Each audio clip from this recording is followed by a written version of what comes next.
কিছুদিন আগে বলেছেন আগামী নির্বাচনে আওয়ামী লীগ অংশগ্রহণ করবে কি করবে না সেটি সিদ্ধান্ত নাকি আওয়ামী লীগের। ডক্টর মোহাম্মদ ইউনূস, আপনি ভুলে যাবেন না আমরা আপনাকে ক্ষমতায় বসিয়েছি। আওয়ামী লীগ নির্বাচন করবে কি করবে না, আওয়ামী লীগ আসবে কি আসবে না, এই সিদ্ধান্ত নিয়েছি আমরা। আওয়ামী লীগ মারা গিয়েছে বাংলাদেশে আর জানাজা হয়েছে দিল্লিতে। আমার ভাই আপনার এবং শহীদ আবু আলিফের রক্তের উপরে পাড়া দিয়ে এই আওয়ামী লীগ বাংলাদেশে আসবে না।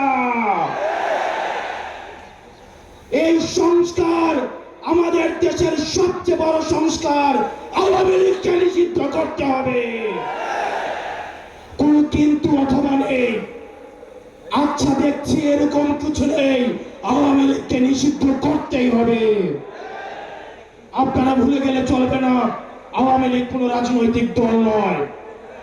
৭১ পরবর্তী সময়ে আপনারা দেখেছেন শেখ মুজিব সর্বপ্রথম বাকশাল কায়েম করে গণতন্ত্রকে গলা টিপে হত্যা করেছে। এই বাকশালী দিয়ে ৩০,০০০ জাসদ কর্মীকে হত্যা করে সারা বাংলাদেশে কসাইতন্ত্র কায়েম করেছে। আওয়ামী লীগের লুটপাটের কারণে আপনারা দেখেছেন ৭৪-এর দুর্ভিক্ষে ১৫ লক্ষ মানুষ মারা গিয়েছে।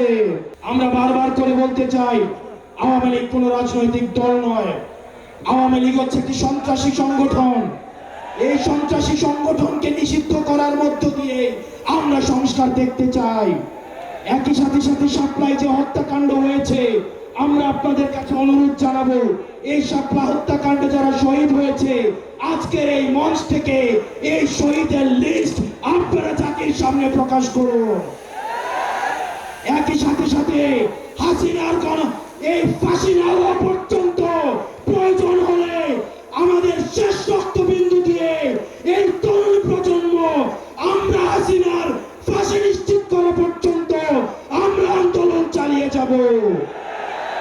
এবং নারী সংস্কার নিয়ে যেই কনসার্ন আপনাদের কাছ থেকে এসেছে, আমরা চাই ডক্টর মোহাম্মদ ইউনূস এই কনসার্ন গুলোকে আপনি অতি সত্বর অ্যাড্রেস করবেন এবং অপ্রয়োজনীয় যে সংস্কারগুলো রয়েছে সেদিকে পাশ কাটিয়ে প্রয়োজনীয় যে সংস্কারগুলো রয়েছে যেটির মধ্য দিয়ে নারীদের অধিকার নিশ্চিত হয়, যেটির মধ্য দিয়ে নারীদের সম্মান নিশ্চিত হয় এবং আমাদের দেশের ধর্মীয় এবং কালচারাল সাংস্কৃতিক যে সম্মান অক্ষুণ্ণ থাকে, সেই অধিকারগুলো সেই সংস্কারগুলোতে আপনাকে জোর দেওয়ার জন্য আহ্বান জানাচ্ছি।